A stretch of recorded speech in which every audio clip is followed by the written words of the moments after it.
자, 그런 알을 말하는 게 아니에요. 성경이 말하는 알은, 이 야다라는 단어는 아주 깊은 그리고 친밀한 관계 속에서만 알게 되는 그 알. 그래서 아주 은밀한 그 부분까지도 경험 속에서 알게 되는 그 알을 이야기하는 것입니다. 자, 그리고 또 오늘 본문을 보면 힘써 여호와를 알자라고 되어 있잖아요. 여기서 힘써라는 단어가 뭐냐면요, 단순히 열심히 하자 뭐 이 정도를 말하는 게 아닙니다. 히브리어로 요거는 라다프라는 단어인데, 이거는 맹수가 자기 먹잇감을 쫓아갈 때, 사냥할 때 어떻게 하죠? 표범들이 막 이렇게 슬금슬금 가까이 가다가 이때다 싶으면은 확 달려들면서 막 엄청난 속도로 쫓아가잖아요. 그 전력 질주, 그 앞뒤를 가리지 않고 숨이 차오를 때까지 전력 질주를 해서 쫓아가잖아요. 그런 열심을 말하는 거예요. 전쟁을 할 때, 적군을 추격할 때, 그때 막 죽이려고 막 쫓아가잖아요. 그런 거를 말하는 거예요.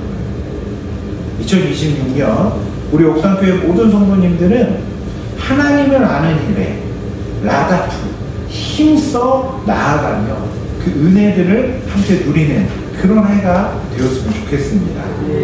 그런데 왜 호세아는 이렇게 여호와를 알자라고 강조를 하고 있는 걸까요? 4장 6절을 보면요, 내 백성이 지식이 없어서 망한다는 말을 하고 있습니다. 그걸 뒤집어 보면 여호와를 아는 것이 곧 생명으로 이어지고 그것이 영생이기 때문에, 그래서 여호와를 알자고 하는 거예요. 이거는 주님이 이걸 그대로 증명하십니다. 요한복음 17장 3절 말씀을 보면 영생은 곧 유일하신 참 하나님과 그가 보내신 자 예수 그리스도를 아는 것이니이다. 예수님이 이렇게 말씀하셨어요. 즉 이런 알미, 여호와를 아는 것이 영생이고 멸망당하지 않는 것이라고 이야기하면서 성경은 우리에게 여호와를 힘써 알아야 된다라고 이야기하고 있는 것입니다. 이것은 우리에게 어떤 숙제를 주는 게 아니라 회복의 길을 제시하고 있는 거예요. 자, 그렇다면 여러분, 여호와를 안다는 것은 구체적으로 뭘 아는 걸 말할까요? 아까 제가 이장님을 알듯이 그런 분이 계시고 그분이 뭘 했어, 조금 그거를 좀 아는 거, 이거를 말하는 걸까요? 그게 아닌 거예요. 교회 잘 다니고 교회에서 하라는 거 잘하고 그게 여호와를 그럼 잘 아는 걸까요? 이 부분을 정돈하기 위해서는요, 지금 호세아 선지자가 이야기하는 거잖아요. 호세아 시대에 북이스라엘의 모습을 살펴볼 필요가 있습니다. 호세아는 북이스라엘의 선지자였거든요. 호세아가 활동했던 때는요, 여로보암 2세라는 왕이 통치했던 때였습니다. 근데 그때가 어떤 시대하고 비견되고 있냐면요, 솔로몬의 시대와 비견될 만큼 나라가 부유하고 부강했던 시대였습니다. 경제가 잘 돌아가고 사람들은 엄청 풍요로웠고 성전에는 재물이 넘쳐났습니다. 그런데 중요한 것은 하나님은 그런 시기에 뭐라고 얘기하고 있다는 거예요? 너희가 나를 모른다라고 얘기해요. 그래서 너희가 지금 망할 거야 라고 이야기하는 거예요. 아니, 하나님과 하나님의 말씀을 알았기에 그들이 그렇게 헌금도 많이 하고 그렇게 잘 살았던 거 아닌가요? 라는 생각이 들잖아요. 근데 그게 아니었다는 거예요. 그런 순종과 헌신은 하나님을 안 자들의 모습일 수는 있지만 그렇게 하는 게 하나님을 잘 아는 것은 아니라는 거예요. 그들의 모습을 통해서 그들이 하나님을 어떻게 알았는지도 우리는 알 수가 있는데요. 그들은 어떻게 했냐면 제사를 잘 드리고 절기를 잘 지키고 순종하는 듯한 모습들이 많았지만 그것은 하나님을 잘 알았기 때문이 아니라 앞에서 말씀드린 대로 수박 겉핥기식으로 하나님을 알았던 거예요. 그래서 하나님께서 율법을 주신 것은 그 율법을 통해서 하나님을 더 깊이 알라고, 하나님을 사랑하라고 그렇게 해서 주신 건데, 그들은 율법을 하나의 설명서 같이 받아버린 거예요. 하나님은 어떻게 섬겨야 돼? 요런 법칙대로 하면 되는 거야? 요렇게 받아버린 거예요. 그렇게 됐더니 어떤 결과가 나오냐면 사랑으로 하나님을 섬겼던 게 아니라 두려움 가운데 섬겼던 거예요. 율법을 보면 이런 말씀 나오잖아요. 이거 말씀 안 지키면 너네 저주받아. 이런 말씀대로 안 하면 너네 전쟁 날 거야. 이렇게 안 하면 전염병 돈다. 이런 내용들이 있거든요. 그래서 이스라엘 백성들이 그게 싫어서 하나님 앞에 순종을 했던 거예요. 하나님께 11조도 하고 제사도 드렸으니 내 인생 힘들게 하지 말고 병 주면 안 돼요. 내 사업 망하게 하면 안 돼요. 즉 마이너스가 되지 않도록 행동을 했다라는 거예요. 그럼 그들이 누리는 풍요로움을 누리고 있었다고 그랬잖아요. 그럼 누가 줬다고 생각을 한 걸까요? 그 사람들은 바알과 아세라가 그걸 줬다고 생각했던 거예요. 그 당시 사람들은 바알이 비를, 아세라가 풍요를 준다라고 생각했는데 이스라엘이 그렇게 믿었던 거예요. 그래서 그들은 성전에서 제사를 드리고 또 신당에 가서 우상도 섬겼던 것입니다. 이걸 딱 한마디로 요약하면 이런 거예요.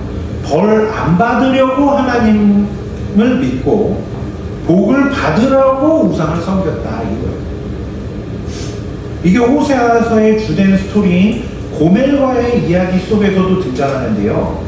호세아 2장 5절을 보면 이는 그가 이르기를, 이게 고멜이 이런 말을 했다는 거예요. 고멜이 이렇게 말했다는 거예요.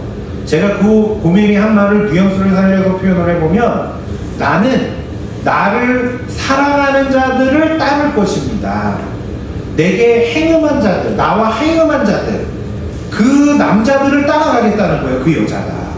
그러면서 그렇게 하게 되는 이유를 말하는데 그들이 내 떡과 물과 양털과 산과 기름과 술을 나에게 주었기 때문이다 이 말을 해요.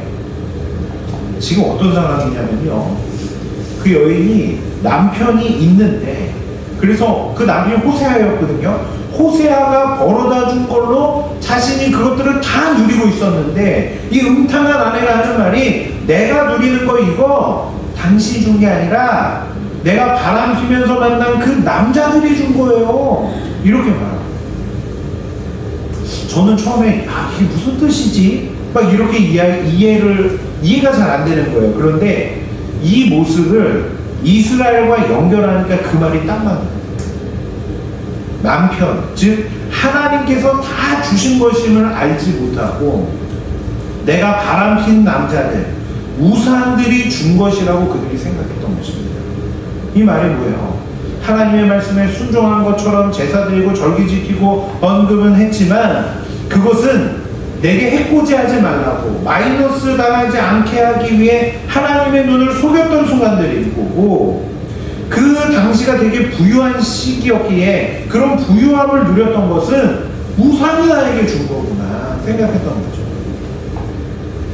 바알이 비를 내려주겠다고 했고 아세라가 불을 준다고 하는데 그게 본인들의 손에 있잖아요. 하나님 말씀만으로 내가 그걸 누리지 못할 것 같고, 근데 그게 있잖아요. 이거 누가 준 거예요? 우상이 줬다고 생각해요. 그래서 그들은 하나님도 섬기면서 우상도 섬기는 삶을 살았던 것입니다. 그런 그들의 삶이 그럼 점점 좋아지는 것인가? 결코 그렇지 않다는 것입니다.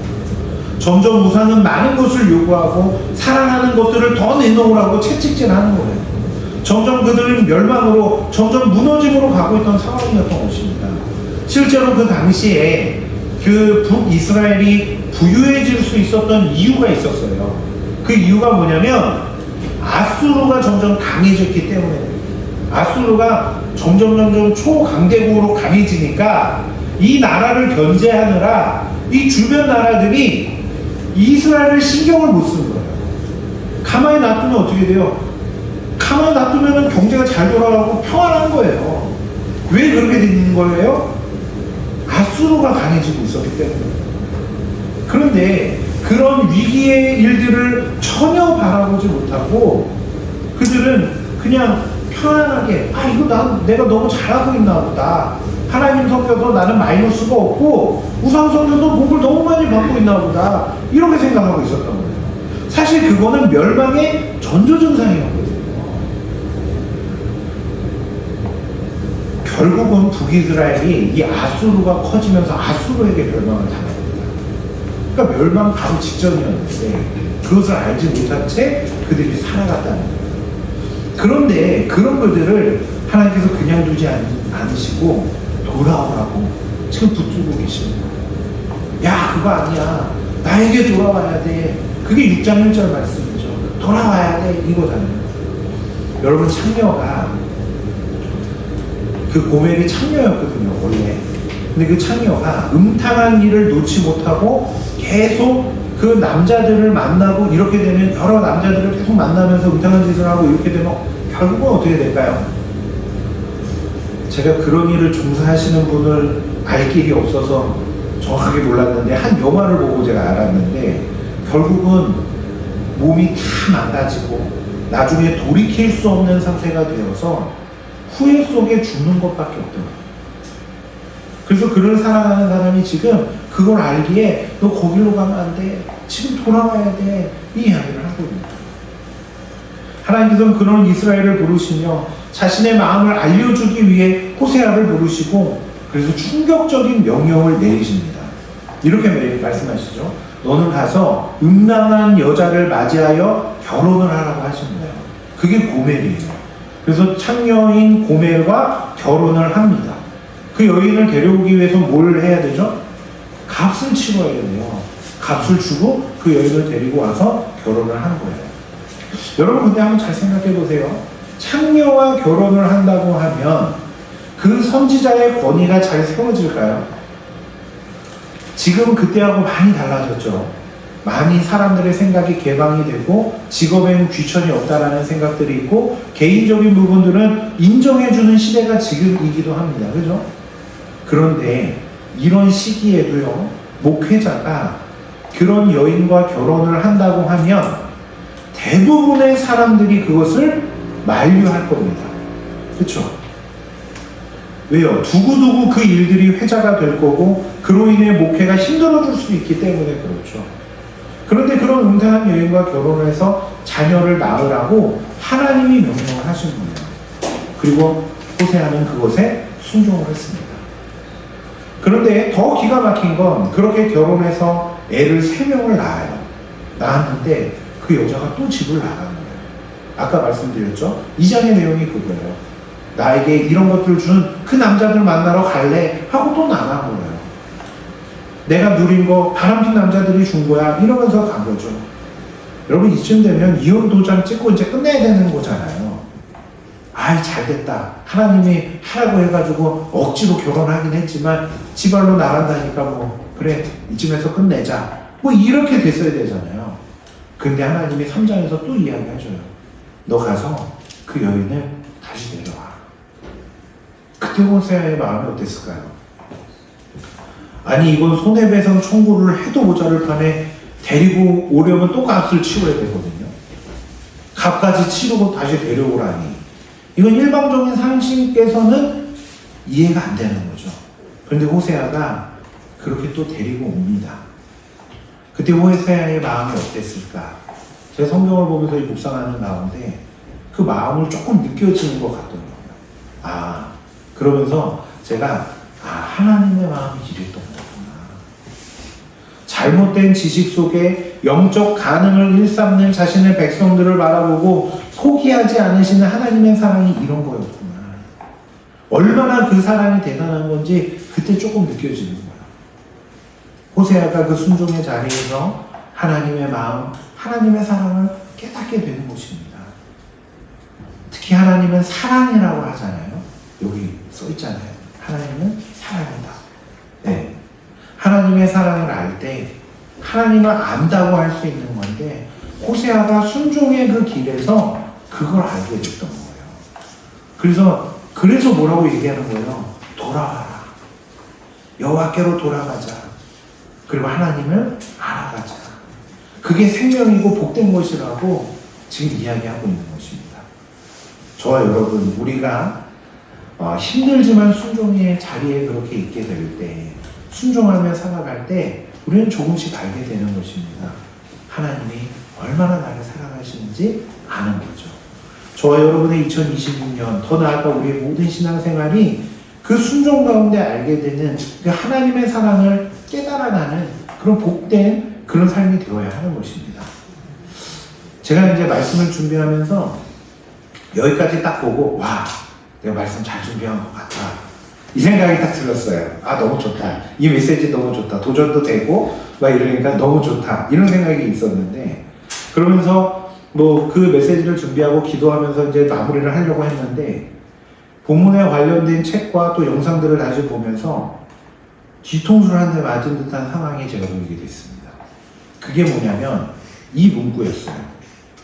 하나님을 안다는 것은 하나님이 나를 아신 바 된 것, 그것을 아는 것이다 라는 말이에요. 조금 어렵죠.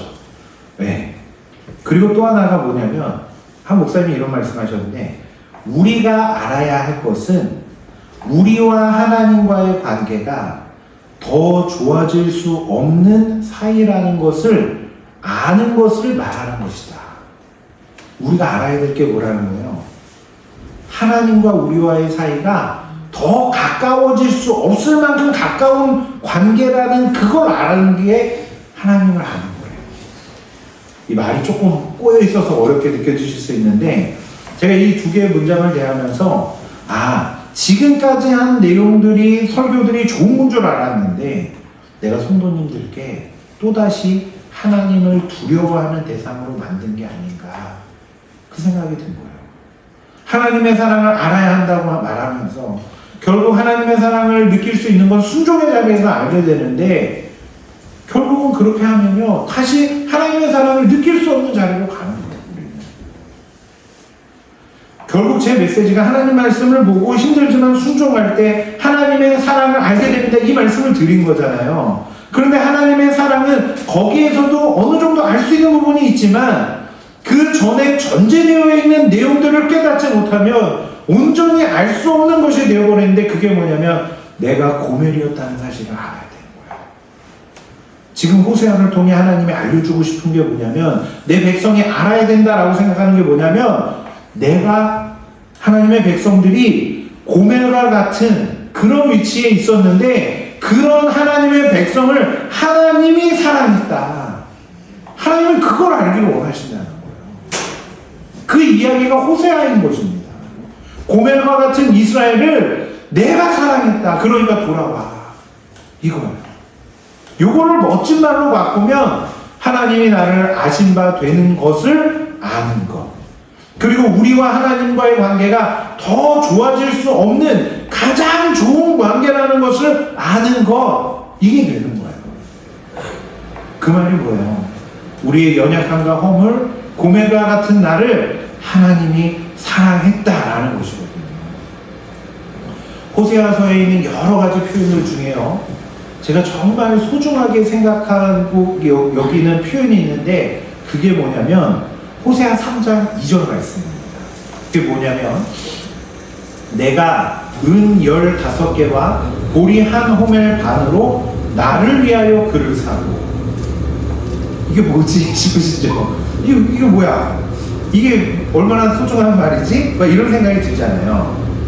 자, 근데 이게 뭐냐면요, 순종함으로, 호세아가 순종해서 창녀의 값을 치름으로 결혼한 그 고멜이 다시 집을 나가잖아요. 애를 낳고 또 나가잖아요. 바람 펴서 나갔잖아요. 그래서 다시 창녀가 된 그 상태에 있을 때 하나님께서 다시 데려오라고 하셔서 호세아가 가가지고 그 여인을 사기 위해서 지불한 값이 이거라는 거예요. 은 15개와 보리 한 호멜 반이라는 거예요. 그런데 이게 학자들이 보니까 은 15개는 딱 가치를 알잖아요.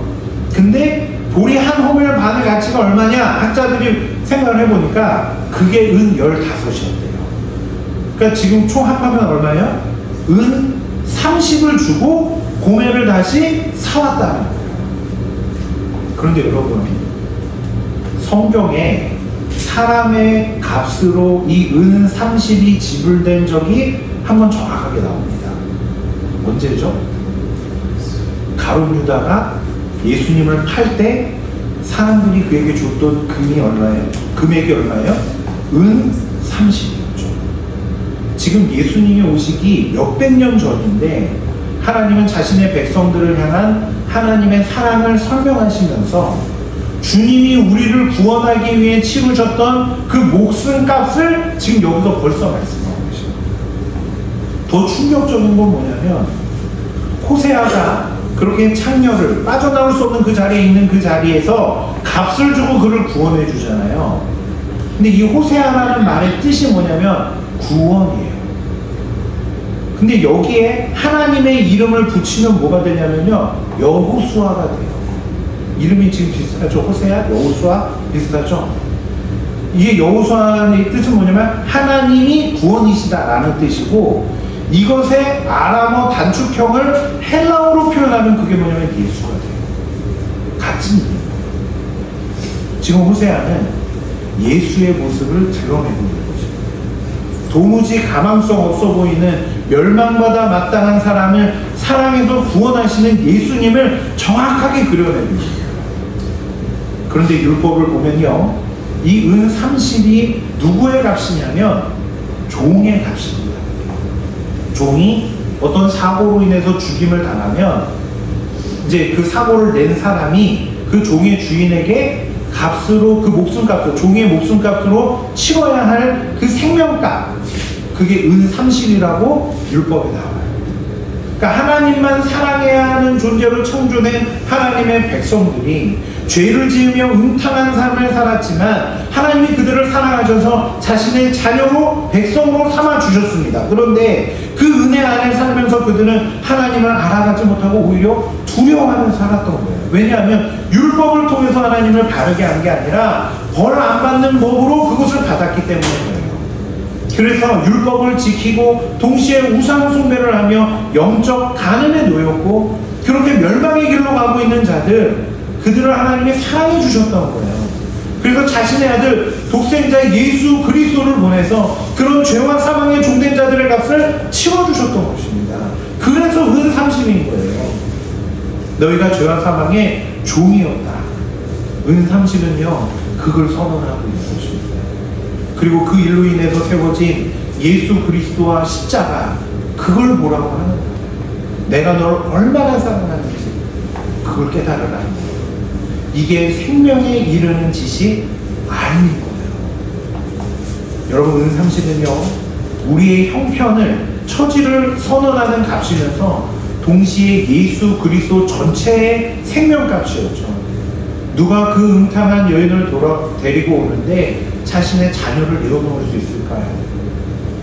얼마나 가깝다면, 얼마나 친하다면 내가 가장 사랑하는 독생자 아들을 죽여서 그 사람을 살려내는 일들에 사용할 수 있을까요? 여러분, 그런 부모는 없습니다. 그런데 하나님이 그렇게 하셨다는 거예요. 왜 그런 거예요? 더 이상 너희를 사랑한다는 말 표현이 안 되는 거예요. 그래서 보여준 거예요. 내가 가장 사랑한 내 아들을 죽이고 내가 너를 사랑한다. 내가 이 정도로 너를 사랑해. 이거를 알려주신 거예요. 로마서에서 이렇게 얘기했죠. 우리가 아직 죄인 되었을 때 그리스도께서 우리를 위해 죽으심으로 하나님께서 우리에 대한 자기의 사랑을 확증하셨느니라. 우리를 얼마나 사랑하는지 말로 표현이 안 돼서 가장 사랑하는 것을 희생하셨다는 거예요. 십자가, 그 사랑을 좀 알라고, 그 사랑을 깨닫는 것, 그것이 영생이라고 말씀하시는 것입니다. 그 사랑을 알 때 우리 안에 진정한 회복이 시작되는 것입니다. 그 사랑을 깨달을 때 우리 안에서 거룩이 시작이 되는 거예요. 그리고 그 사랑은 고멜의 자리에 부어진 은 30, 십자가가 정확하게 알려주고 있는 것입니다. 자, 그렇다면 아까 제가 말씀드렸던 말씀을 가까이 함으로 순종하는 것, 그것은 필요 없는 것인가? 그 십자가 안에서 말씀을 보고 순종하며 나아가는 것, 이거 필요합니다. 이것은 어떤 짐을 지어주는 게 아니라 그 말씀 가운데 순종의 삶 속에서 우리가 진짜 십자가의 사랑을 깨달을 수 있게 된다는 걸 말하는 거예요. 여러분, 말씀을 대하면 대할수록, 순종을 하면 해볼수록 우리가 느끼게 되는 게 뭐냐면, 아, 나는 안 되는구나. 순종이 왜 이렇게 어렵지? 이걸 느낄 수밖에 없어요. 혹은 이스라엘처럼 액땜하듯이 억지로 순종하는 나를 어느 순간 볼 수도 있어요. 처음에는 기쁨으로 순종하는 것 같은데 어느 순간에는 내가 그거 안 하면은 좀 두려운 마음, 찝찝한 마음이 있으니까 그래서 순종하는 나를 바라보게 된다는 거예요. 근데 그거 언제 알 수 있게 된다는 거예요? 순종할 때 발견하게 된다는 거예요. 여러분, 우리가 이 땅을 살아가는 동안 그 말씀들 다 지킬 수 없는 것입니다. 아니, 그래도 저는 다 지키는지는 못하지만 어느 정도는 지키는데요. 그거를 못 지킨다고 하는 거예요, 원래. 제가 옛날에 친구들이랑 이렇게 놀 때, 이렇게 옛날에는 금 거놓고 오징어 게임 아시죠? 이런 거 하잖아요. 근데 가끔 보면 이런 애들이 있어요. 아니, 나 금 살짝 밟았어. 이러는 거예요. 금 밟으면 죽는데, 금 살짝 밟았대요. 그걸 뭐라고 하는 거예요? 금 밟았다고 하는 거잖아요. 또 마찬가지예요. 여러분, 우리가 순종을 다 잘하는 것 같은데 조금 못한 것 같고 그런 거 가지고 우리가 내세울 게 아니라 그게 불순종한 나의 모습이다. 그리고 어떤 때는 정말 순종을 하기도 하거든요.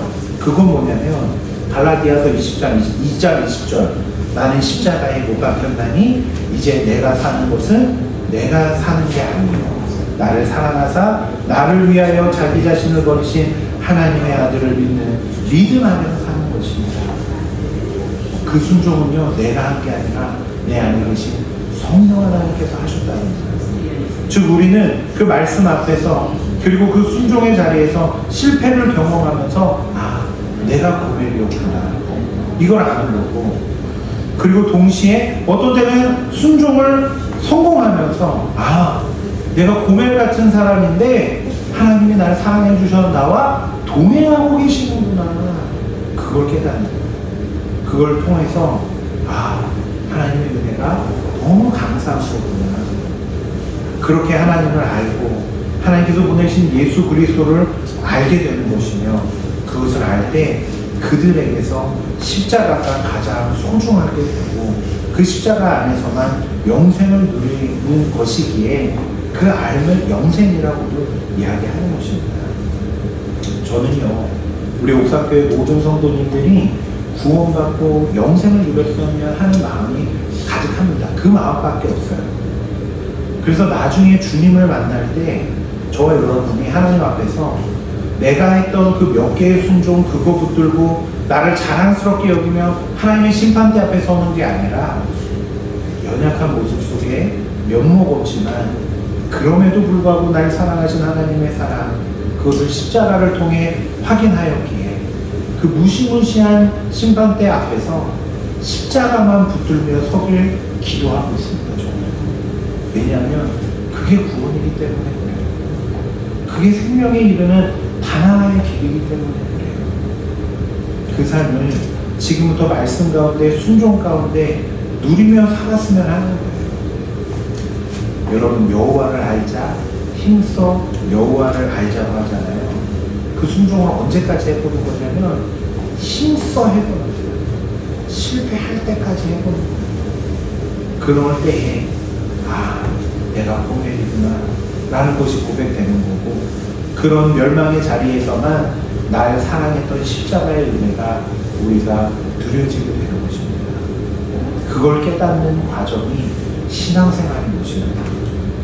그래서 여러분, 성도들의 신앙생활은 실패해도 괜찮고 부족해도 괜찮은 거예요. 그 실패 속에서 나의 자격을 사랑하는 게 아니라 예수 그리스도와 십자가, 그것을 붙들었다면 그게 복인 것입니다. 아니, 그게 죄라며요. 네, 그게 죄예요. 그런데 그 죄를 덮는 십자가가 그 자리에서 보이는 것입니다. 주님의 사랑이 얼마나 큰지 그때 깨닫는 거예요. 우리는 그 실패 속에서 그 사랑을 더 깊이 알아가게 되는 것입니다. 그리고 그런 죄인인 날 살리기 위해서 독생자로 값을 치르신 하나님의 사랑, 그 복음을 깨닫게 되는 것입니다. 저와 여러분, 우리 옥사교회가 그 복음, 그 놀라운 은혜, 그들을 기억하며 하나님의 영광을 위해서 나아가 내가 마주하는 모든 삶의 현장 속에서 작은 예수로서 삶을 살아가는 됩니다. 그때 우리를 통해 하나님이 영광을 받으신다라는 것입니다. 우리 목사교회를 통해서 하나님의 놀라운 은혜가 온전히 드러나고 전해지길 주님의 이름으로 축원합니다. 기도하겠습니다. 하나님 아버지, 오늘도 말씀 가운데 은혜를 주심에 감사합니다. 고멜과 같은 저희들이었지만 호세아처럼 끝까지 포기하지 않으시는 주님을 보게 하심에